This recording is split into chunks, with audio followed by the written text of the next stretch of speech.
भारतीय इतिहास में कुछ ऐसी प्रचलित जंग है जिनका परिणाम अगर अलग होता तो पूरे भारतवर्ष का नक्शा ही अलग होता। 1192 में तराइन पर लड़े गए दूसरे युद्ध में अगर पृथ्वीराज चौहान ना हारते तो मोहम्मद गौरी यानी कि इस्लामी राज्य भारत में घुस ही नहीं पाता। महाराणा सांगा अगर खानवा में बाबर को हरा देते तो मुगल भारत में नहीं रहते। ऐसा ही एक युद्ध था पानीपत का तीसरा युद्ध, जिसमें अगर मराठा अफगान के अब्दाली को हरा देते तो शायद भारत एक मराठा या हिंदू राष्ट्र होता। आज की कहानी इसी जंग की कहानी से जुड़ी है, एक ऐसे राजा की कहानी जो उस जंग में मराठाओं के साथ अगर रहते तो इस जंग का परिणाम बदल सकते थे। लेकिन जंग से पहले मराठाओं ने उनसे कुछ ऐसी मनमानी की कि इन्होंने मना कर दिया। लेकिन इस राजा का दिल देखिए जनाब, इसी हारी हुई मराठा सेना को संभालने और संवारने के लिए इन्होंने खुशी खुशी अपने सारे खजाने खोल दिए। ये पूरी कहानी बताने वाला हूं मैं इस एपिसोड में, इसलिए आखिर तक सुनना। ये वो राजा थे जिन्होंने मुगल काल में न सिर्फ आगरा जीता बल्कि दिल्ली भी जीता और आगरा के बगल में कुछ ही सालों में एक बड़ा हिंदू राज्य खड़ा कर दिया। इस महान राजा का नाम है महाराजा सूरजमल, जो कि भरतपुर राज्य के सबसे प्रसिद्ध और प्रमुख राजा थे। हेलो एवरीवन, आप सभी का मेरे इस नए एपिसोड में तहे दिल से स्वागत है। महाराजा सूरजमल की बात शुरू करने से पहले थोड़ा मुगलों और जाटों के बीच चल रहे द्वंद्व के बारे में आपको बताता हूं, ताकि आप समझ जाएं कि महाराजा सूरजमल का उदय किन परिस्थितियों में हुआ था। 1660 के दशक में दिल्ली के तख्त पर औरंगजेब था और उसने पूरे भारत में हर कोने में जंग छेड़ रखी थी और इसी वजह से राजकोष घाटे में था। भरपाई के लिए राज्य के किसानों से अलग अलग करों की जबरदस्त उगाही की जा रही थी। तब राज्य में मथुरा के नजदीक क्षेत्र में एक गोखला नाम के एक जमींदार जाट ने अपने समर्थकों के साथ मिलकर यह कर देने से मना कर दिया। यह मनाही औरंगजेब को नागवार गुजरी और उसने मुगल शाही सेना को गोखला और उसके प्रभाव वाले गांवों पर लड़ाई के लिए भेज दिया। लेकिन यह शाही सेना भी जाट किसानों पर पूरी तरह जीत हासिल करने में नाकाम रही और ऐसा कई बार हुआ। इन्हीं लड़ाइयों में दिसंबर 1669 में हुई एक भिड़ंत में मुगल सेना ने गोखला और उनके करीबियों को बंदी बना लिया। इन सभी को आगरा ले जाया गया, जहां इस्लाम न स्वीकारने पर इन्हें बीच चौराहे पर खड़ा करके तड़पा तड़पा के बेरहमी से मौत के घाट उतार दिया गया। इस घटनाक्रम से जाट किसान दबने के बजाय और भड़क गए। ब्रिज क्षेत्र यानी कि कृष्ण का क्षेत्र, मथुरा, भरतपुर, वृंदावन, गोवर्धन, ये वाला क्षेत्र, इस क्षेत्र के जाटों ने गोखला के वंशज राजा राम सिंसिनवार को अपना अगला सरदार चुना। सिंसिनवार ने अपने जाट किसानों को पहली बार सेना के रूप में ऑर्गेनाइज किया और इनको शस्त्र ढूंढ के दिए। इसी से फिर उन्होंने मुगलों की नाक में दम कर दिया। आखिरकार मार्च 1688 में आगरा के पास सिकंदरा में मौजूद बादशाह अकबर के मकबरे को लूटकर उन्होंने गोखला की मौत का बदला लिया। इटालियन हिस्टोरियन निकोले मनुची इस बारे में लिखा है कि जाटों ने मुगलों की शान और शक्ति के प्रतीक इस मकबरे पर लगे पीतल के दरवाजों को तोड़ दिया। मकबरे में जड़ित स्वर्ण और बहुमूल्य रत्न उखाड़ लिए। जो कुछ भी जाट अपने साथ नहीं ले जा पाए उसे तबाह कर दिया। नाराज जाटों ने बादशाह अकबर की कब्र खोदकर उनके अवशेषों को भी जला दिया। क्योंकि औरंगजेब भारत के इस्लामीकरण पर लगा हुआ था और इसी के चलते उसने गोखला को भी इस्लाम ना कबूलने पर तड़पा के मारा था। इसी से गुस्साए हुए जाटों ने जवाब में ऐसा किया, औरंगजेब को एक सबक सिखाने के लिए। इसके कुछ ही महीनों बाद राजाराम सिंसिनवार भी मुगल सेना से हुई एक मुठभेड़ में मारे गए। राजाराम के वंशज बदन सिंह को जयपुर के महाराज सवाई जय सिंह ने ब्रिजराज यानी कि ब्रिज क्षेत्र का राजा घोषित कर दिया। श्री बदन सिंह ने 1722 में भरतपुर राज्य की स्थापना की और इन्हीं राजा बदन सिंह के बेटे थे महाराजा सूरजमल। महाराजा सूरजमल का जन्म 13 फरवरी 1707 को भरतपुर में हुआ था और 3 मार्च 1707 को यानी कि उनके पैदा होने के कुछ दिन बाद ही औरंगजेब का निधन होता है।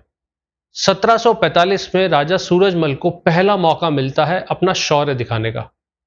उस समय के दिल्ली मुगल बादशाह मोहम्मद शाह की लड़ाई होती है नवाब फतेह अली खान से, जो कि उस समय अलीगढ़ के जमींदार थे। बादशाह एक अफगानी सरदार असद खान के साथ अपनी फौज भेजता है फतेह अली को सबक सिखाने। फतेह अली राजा सूरजमल के पास आते हैं मदद मांगने और सूरजमल राजी हो जाते हैं।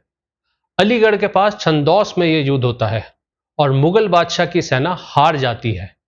महाराजा सूरजमल का दबदबा बढ़ जाता है और फतेह अली का अलीगढ़ भरतपुर राज्य के अधीन राज्य हो जाता है। इसके बाद 1749 में जोधपुर के महाराजा अभय सिंह के निधन के बाद पुत्र राम सिंह गद्दी पर बैठते हैं, लेकिन उनके मामा बख्त सिंह सत्ता हथिया लेते हैं। राम सिंह सहायता के लिए ईश्वरी सिंह जी के पास आते हैं और इस तरह उन्हें महाराजा सूरजमल की भी मदद मिल जाती है। उधर बख्त सिंह दिल्ली के मुगल शासक अहमद शाह का समर्थन हासिल करने में कामयाब रहते हैं। मुगल शासक अहमद शाह अपने मुख्य सिपह सालार मीर बख्शी सलामत खां को 18,000 की सेना के साथ बख्त सिंह की मदद के लिए भेजता है। मीर बख्शी सीधे जल्दी बख्त सिंह के पास जाने की बजाय धीरे धीरे बढ़ता है और नीम राणा के किले पर कब्जा कर लेता है। उस समय नीम राणा महाराजा सूरजमल के अधीन था। महाराजा सूरजमल धीरज रखते हैं और पूरी स्थिति को ध्यान से देखते हैं, एक बेहतर मौके के लिए। इसके बाद मीर बख्शी अपनी सेना के साथ एक सराय पहुंचते हैं जो कि सेठ शोभा चंद की थी। सराय माने हाईवे का एक गेस्ट हाउस। ये एक बड़ी सराय थी, बड़ा गेस्ट हाउस था जहां पूरी सेना एक साथ रुक सकती थी। ओवर कॉन्फिडेंस से भरे मीर बख्शी अपनी सेना के साथ यहां आराम कर रहे थे कि अचानक से महाराजा सूरजमल की सेना उन्हें चारों ओर से घेर लेती है। उस जंग में महाराजा सूरजमल की सेना आराम से उन्हें हरा देती है। मीर बख्शी महाराजा सूरजमल के सामने जिंदगी की भीख मांगता है और राजा सूरजमल उनकी जान बख्श देते हैं, एक संधि के तहत जो कि महाराजा सूरजमल के शर्तों पे थी। इस संधि ने उत्तर भारत में भरतपुर रियासत का नाम कर दिया। इसके बाद 1754 में मुगल शासक आलमगीर सेकंड और बंगाल सूबे के नवाब सिराजुद्दौला के बीच अनबन हो जाती है। चूंकि महाराजा सूरजमल सिराजुद्दौला के साथ थे, इसलिए मराठा और मुगल सेना मिलकर 80,000 सैनिकों के साथ महाराजा सूरजमल को कुम्हेर के दुर्ग में घेर लेते हैं। जनवरी महीने में शुरू हुई यह घेराबंदी मई तक चलती है, लेकिन भरतपुर का यह कुम्हेर दुर्ग गिरता नहीं है। ये सेना उस पर फतेह हासिल नहीं कर पाती है।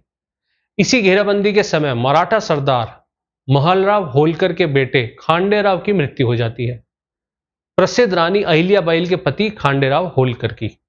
यहां घेराबंदी के चलते समय भी ऐसी घटना को सुनते ही महाराजा सूरजमल अपनी श्रद्धांजलि भेजते हैं, कपड़े, सामान इत्यादि भेजते हैं और जिस जगह उनकी मृत्यु हुई वहां एक भव्य मंदिर का निर्माण कार्य भी शुरू करते हैं। नाकाम घेराबंदी और महाराजा सूरजमल के इस दिल जीतने वाली घटना के उपरांत होलकर सूरजमल से संधि कर लेते हैं। माना जाता है कि मुगलों के बाद मराठों से भी अपनी शर्तें मनवाने पर राजा सूरजमल का डंका अब दक्षिण भारत तक बजने लगा था। पानीपत के युद्ध की बात करने से पहले एक बार बात करते हैं आगरा किले की। 3 मई 1761 को महाराजा सूरजमल आगरा किले पर 4,000 सैनिकों के साथ घेरा डालते हैं। आगरा का किला मुगलों का केंद्र था। न सिर्फ वहां मुगलों का शाही खजाना था, बल्कि ये उनकी शान का भी प्रतीक था। महाराजा सूरजमल मात्र 1 महीने में ही इस किले पर विजय पा लेते हैं। जब यह किला गिरने लगता है तो किलेदार फजिल्का खान 1 लाख रुपए और 5 गांव के घूस लेने पर यह किला छोड़ देता है। आगरा पर अधिकार करना एक भावुक क्षण था महाराजा सूरजमल और जाटों के लिए। लगभग 90 साल पहले इसी किले के दरवाजे पर थोड़ी ही दूर पर जाट सरदार गोकुला को काट कर फेंका गया था। महाराजा सूरजमल ने आज अपने पूर्वजों का प्रतिशोध लिया था। कहते हैं जाटों ने ताजमहल के 2 चांदी के दरवाजों को भी पिघला दिया था और इस पूरे ताजमहल को भूसे से भरकर अपना अस्तबल बना लिया था। यह किला 1774 तक भरतपुर राज्य के अधीन रहा। अब आते हैं पानीपत की लड़ाई पर। थोड़ा सा बैकग्राउंड बता देता हूं। 1757 में अहमद शाह अब्दाली ने अपने पुत्र तैमूर शाह को पंजाब का सूबेदार नियुक्त किया। चूंकि तैमूर शाह नाबालिग था, इसलिए दुर्रानी सेनापति जहां खान ने प्रशासन की बागडोर संभाली। जहां खान एक अत्यंत क्रूर शासक था। उसने जालंधर दोआब के मुगल सूबेदार अदीना बेग खान को पहाड़ों में भागने पर मजबूर कर दिया था। करतारपुर के सोडी वाड भाग सिंह को भी प्रताड़ित किया था। बदले की भावना से प्रेरित होकर अदीना बेग खान ने जस्सा सिंह आहलूवालिया से संधि की। अदीना ने जस्सा सिंह आहलूवालिया को भारी ट्रिब्यूट दिया और फिर सिखों और अदीना बेग की संयुक्त सेना ने महिलपुर की लड़ाई जीती और इस लड़ाई में उन्होंने अफगानों को बुरी तरह पराजित किया।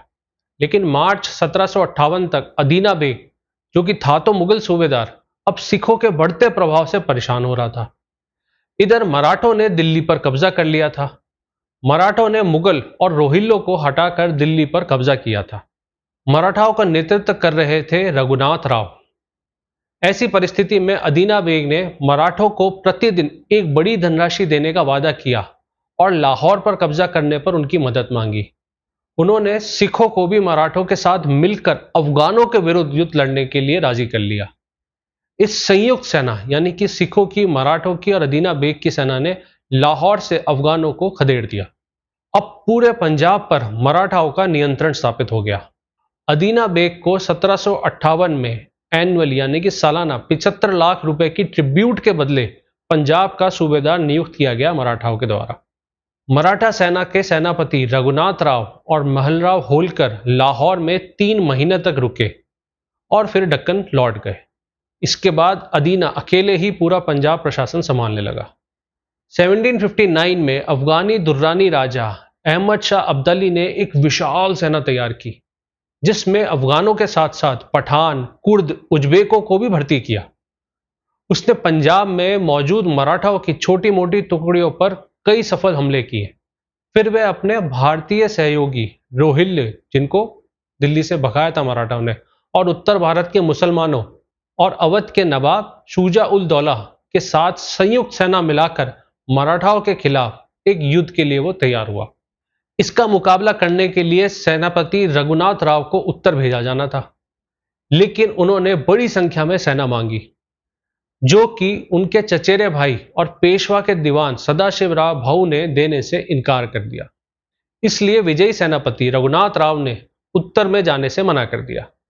इस वजह से पेशवा द्वारा सदाशिवराव भाऊ को मराठा सेना का सेनापति नियुक्त कर उत्तर की ओर भेजा गया।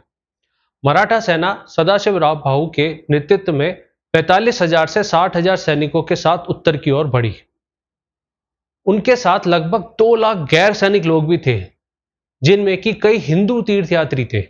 भाऊ की सेना में होलकर, सिंधिया, गायकवाड़ और गोविंद पंत बुंदेले की सेना भी मिल गई। महाराजा सूरजमल ने भी भाऊ साहब का साथ दिया। इस संयुक्त सेना ने दिसंबर 1759 में दिल्ली पर आक्रमण किया, जो कि उस समय एक अफगानी छावनी के राज्य में था, और दिल्ली को जीत लिया। दिल्ली पहले कई आक्रमणों से जलकर राख हो चुकी थी और मराठा सेना में फाइनेंस की भारी कमी थी। भाऊ ने पहले से ही लूट चुकी दिल्ली को और बेदर्दी से लूटने का आदेश दिया। भाऊ ने दिल्ली महल के दीवाने आम की छत पर जड़ी चांदी और हीरे जवाहरात को लूट कर सैनिकों को वेतन देने का मन बनाया। महाराजा सूरजमल ने उस छत को सम्मान का प्रतीक होने का हवाला देकर उससे न तोड़ने के बदले अपनी तरफ से 5 लाख रुपए देने की पेशकश की, जिसे भाऊ ने ठुकरा दिया। जबकि जब असल में उस छत को तोड़ा गया तो सिर्फ 3 लाख रुपए की ही भरपाई हो पाई। फिर भाऊ ने अपने भतीजे और पेशवा के पुत्र विश्वास राव को दिल्ली के सिंहासन पर बैठने का ऐलान कर दिया। इस निर्णय से भी महाराजा सूरजमल नाराज हुए। फिर पानीपत की लड़ाई से पूर्व भाऊ ने एक मीटिंग बुलाई, जिसमें महाराजा सूरजमल को भी युद्ध रणनीति पर सलाह देने के लिए आमंत्रित किया गया। महाराजा सूरजमल ने निम्नलिखित सुझाव दिए। पहला, महिलाओं, बच्चों, वृद्धों, सैनिकों के परिवार और गैर सैनिकों को चंबल के पार झांसी और ग्वालियर जैसे मराठा गढ़ों में या जाट क्षेत्र में किसी एक मजबूत किले में सुरक्षित रखा जाए। उनके साथ अगर जाएंगे तो उन्हें संभालने की चिंता रहेगी, इसलिए एक फास्ट सेना, छोटी सेना लेकर आगे बढ़ा जाए। दूसरा, भारी तोपखाना और बड़ा सामान साथ ना ले जाया जाए, क्योंकि इससे युद्ध के मैदान में मराठा सेना की गति धीमी होगी और अब्दाली की सेना को लाभ मिलेगा। तीसरा, यदि मराठा सेना पराजित होती है तो एक तेज गति से चलने वाली सेना मित्र देश की ओर पीछे हट सकती है, ताकि अब्दाली चंबल पार करने में हिचकिचाएगा। चौथा, आपूर्ति मार्ग यानी कि सप्लाई लाइंस को खुला रखा जाए हमेशा, ताकि मराठा सेना को सप्लाई की समस्या ना हो। पांचवा, मराठा सेना का एक दल लाहौर की ओर भेजा जाए और दूसरा पूर्व की ओर, ताकि अब्दाली की सप्लाई लाइंस को काटा जा सके और वह अपने सहयोगियों से सहायता प्राप्त न कर पाए। छठा और सबसे महत्वपूर्ण सुझाव, डायरेक्ट खुली भिड़ंत की बजाय हल्की घुड़सवार सेना के साथ छापामार युद्ध यानी कि गुरिल्ला वॉरफेयर की रणनीति अपनाई जाए, क्योंकि अब्दाली लंबे युद्ध को झेल नहीं पाएगा। वो बहुत दूर से आया है। जब मानसून आएगा तो दोनों सेनाओं की गति धीमी हो जाएगी, लेकिन आपूर्ति न होने पर अब्दाली को भारी नुकसान होगा और उसे वापस जाना ही पड़ेगा।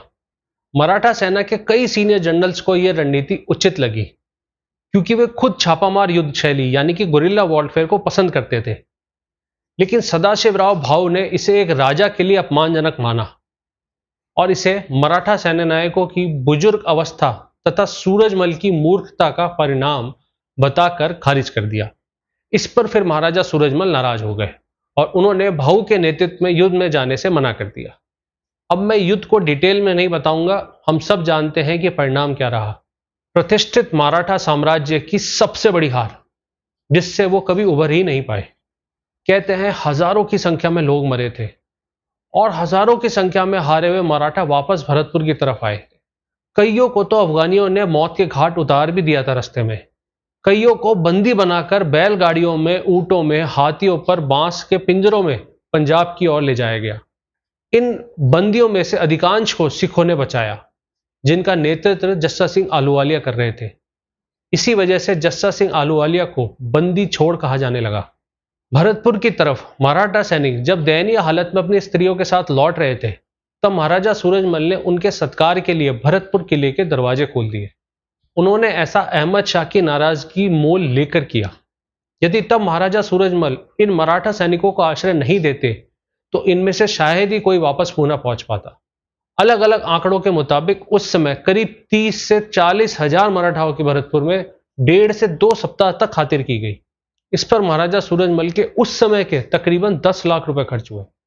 महाराजा सूरजमल ने विदा के समय प्रत्येक मराठा सैनिक को 1 रुपया नकद, 1 कपड़े का टुकड़ा और 1 सेर अनाज देकर ग्वालियर भिजवाने का प्रबंध करा। ये थे दिलदार, समझदार और दिलेर महाराजा सूरजमल, जिन्हें भरतपुर राज्य की शान कह सकते हैं आप। इसी बात के साथ मैं आज का ये एपिसोड अंत करता हूं। फिर मिलेंगे एक नई कहानी के साथ। मुझे ध्यान से सुनने का आपका बहुत बहुत धन्यवाद। जय हिंद, जय भारत।